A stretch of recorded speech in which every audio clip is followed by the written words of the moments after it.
Aventuras, suspenso, drama, amor, melancolía, fantasía, terror, todos los sentimientos y más que brotan de la pantalla.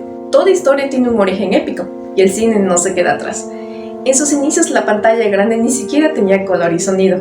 Damas y caballeros, tomen su asiento y no olviden sus palomitas y bebidas, porque hoy hablaremos sobre la historia del cine mudo. Luz, cámara y acción.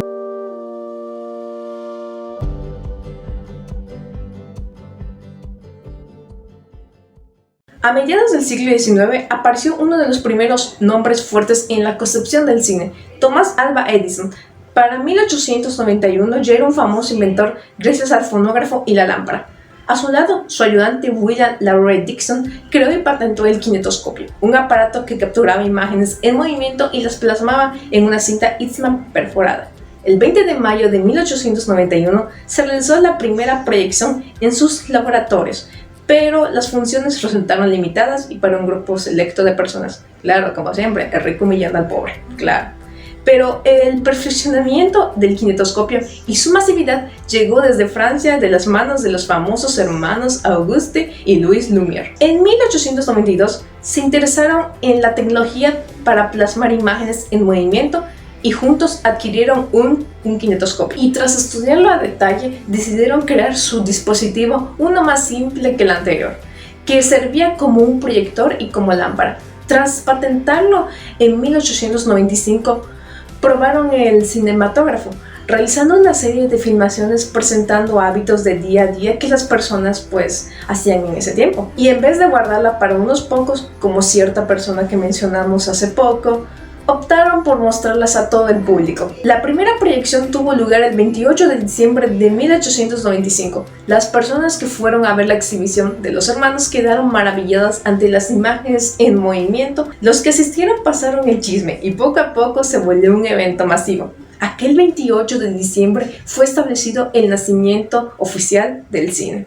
¿Alguna vez, viendo alguna película, alguna novela, veías el cambio de cámaras y el cambio de planos en diferentes escenas para que lo que estuviese aconteciendo tuviese un seguimiento?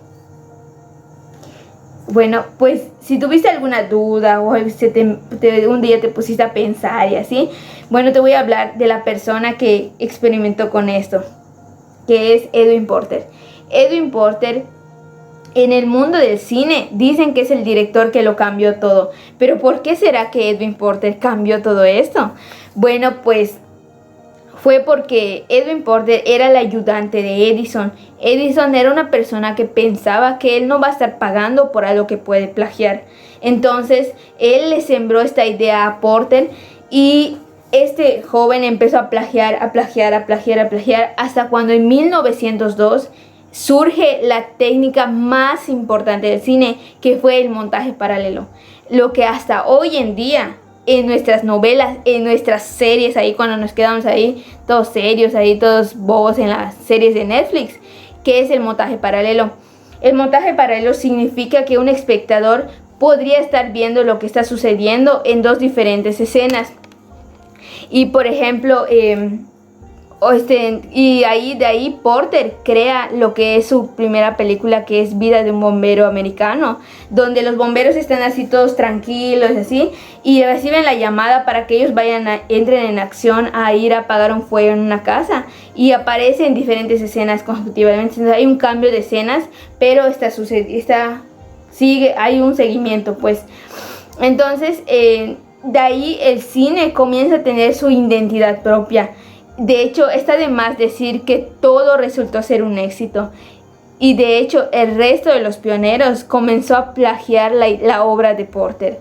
Como les mencioné anteriormente, hasta hoy en día lo podemos observar. Porque, por ejemplo, estamos viendo nuestra serie y aparece en una escena donde yo hago una llamada, y en otra escena aparece donde la otra persona recibe la llamada. Y hay un cambio de escenas, pero hay un seguimiento. A eso se le llama montaje paralelo. Antes de comenzar, me gustaría que se imaginen qué sería de nuestra vida sin el cine. Gracias a Dios no nos tenemos que responder esta pregunta tan terrible, ya que a mediados de los años 30 y finales de la década de los 50 comenzó el cine que conocemos, lleno de excesos, imaginación, glamour, Todo esto que ayudó al cine se volviera un ícono global entre todos nosotros que ha perdurado hasta nuestra época. Un dato curioso de Hollywood es que antes de convertirse en el Hollywood que todos conocemos, era el hogar de los nativos norteamericanos que se encontraban habitando ahí antes de la construcción. De igual forma, su nombre significa bosque de ceibos, esto gracias a un campesino que se dio cuenta que este tipo de árbol se encontraba en gran abundancia en la zona donde se construyó el actual Hollywood. Continuando con el tema, antes de comenzar todo el Hollywood que conocemos y que llegara a su cumbre, los productores independientes de esa época decidieron mudarse de donde grababan actualmente debido al acoso constante que recibían por parte de Thomas Edison. Yo sé que suena extraño y difícil de creer, pero es verdad, esta es nuestra historia, ya que Thomas Edison, como sabemos, era un gran inventor y sus inventos ayudaron a la creación de los filmes de esa época, pero esto hizo que se volviera algo avaricioso, cobrando las patentes excesivamente de sus productos, y por eso se creó de igual manera una guerra de patentes. Después de esta guerra de patentes, los productores independientes decidieron huir de este tema, ya que no querían toparse con alguien que les cobraría hasta $15,000 por producción extras de las que ya debían pagar. Por ello deciden mudarse a la costa este de los Estados Unidos, que es donde actualmente se encuentra el Hollywood que conocemos, ya que en esa época existían muchísimos terrenos sin explotar que podrían utilizar para sus grabaciones, al igual que contaban con temperaturas idóneas para la grabación, ya que eran de temperatura cálida, y lo más importante, se encontraba cerca de la frontera con Estados Unidos, lo cual los podría ayudar a huir del país si era necesario por tanto acoso. Gracias a estos pioneros de la industria, se pudieron crear grandes empresas productoras de cine que conocemos hasta nuestra actualidad. Algunas de las que voy a mencionar a continuación, yo sé que las hemos escuchado o al menos hemos visto alguna película de su producción, ya sea buena o mala, pero la hemos visto. Las industrias que se crearon son, algunos ejemplos, Universal Pictures, Metro-Goldwyn-Mayer, 20th Century Fox, Paramount Pictures y Warner Brothers. Gracias a esto se pudieron crear millones de películas, pero antes, lamentablemente, cuando se empezaron a combinar imágenes y sonido, muchas de estas empresas comenzaron a tener problemas con los que eran los conocedores de las películas, ya que decían que el arte que incluía todas las películas mudas se había perdido gracias a la nueva tecnología moderna. Por suerte, a finales de los años de 1930, se crearon magníficas producciones, lo que ayudó a que el cine saliera de las sombras y consiguiera una mayor popularidad entre el público que estaba interesado en esas producciones en ese año, tanto el público como los grandes conocedores del cine. Grandes producciones que se crearon a finales de los 1930, por algunos ejemplos, los que realzaron la popularidad del cine son Cumbres Borrascosas, que salió en el año de 1939, Lo que el viento se llevó, que salió en el año igual de 1939, El Mago de Oz, que yo sé que muchos hemos visto controversias de esta película, pero en esa época fue un hit total, hasta nuestra época, ya que se crearon varias modificaciones, y Casablanca, que salió en 1942. Estos fueron algunos de los sucesos que más significado tuvieron para la creación del cine que conocemos, sobre todo el Hollywood que conocemos, ya que se crearon pues las empresas productoras que existen hasta nuestra época, y los productores que eran los pioneros de la industria tuvieron que enfrentar muchos problemas que pudieron sobrellevar y ayudarnos a tener el cine grandioso que conocemos actualmente y con el cual no podríamos vivir. Por otro lado, la persona que hizo un gran cambio en Hollywood fue David Ward Griffith, nacido en 1875. Griffith trajo al cine un campo más a lo artístico, con sus diversas influencias que procedían de su larga experiencia como actor, así como sus lecturas del cine.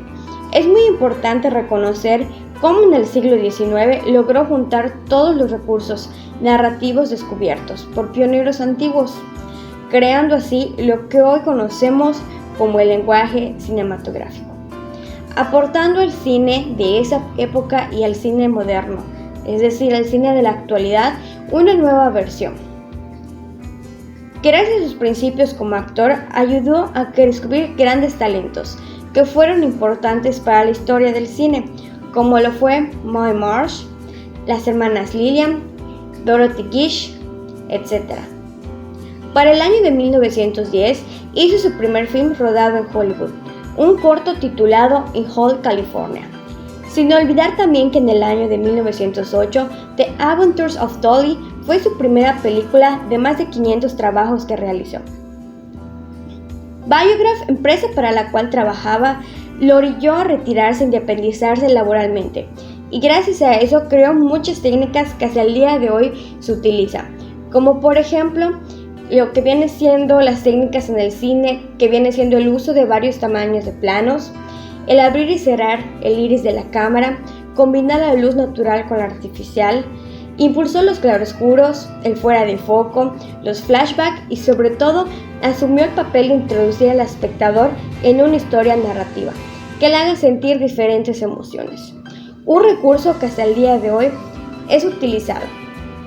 En conclusión, esas técnicas creadas por Griffith hacen que hoy en día el cine siga teniendo relación de emociones entre lo que viene siendo el director y el espectador. Y todo eso hace de Griffith una persona muy importante en el lenguaje cinematográfico. Y eso es lo que vemos, que por eso Griffith fue una persona muy importante para el cine de la época y sobre todo sus técnicas que son utilizadas en el cine de la actualidad. ¿Qué te puedo decir sobre Charles Chaplin que no sepas? Simplemente es una de las leyendas más importantes del cine mudo y de la comedia, con decir que su legado ha inspirado a todos en la actualidad. Y no los culpo, era director, era actor, guionista, incluso compositor. Él tenía la capacidad de hacerte reír a carcajadas, llorar como María Magdalena, y todavía teníamos que destacar lo valiente que era al hacer críticas sociales.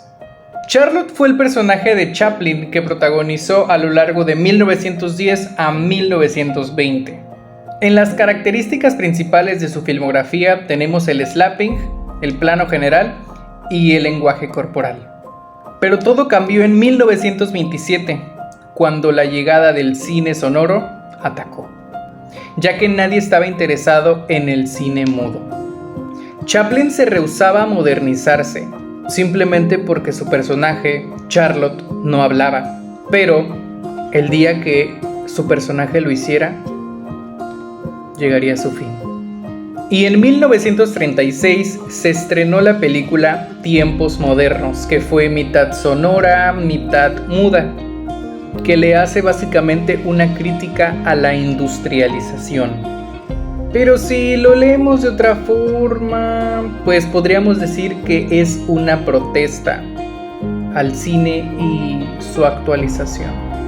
Al final de esa película, Charlotte camina hacia un sendero largo, que nos da a entender como si en realidad nos estuviéramos despidiendo de ese personaje, concluyendo así el paso de Chaplin en el cine mudo, para poder darnos El Gran Dictador, que fue su primera película completamente sonora.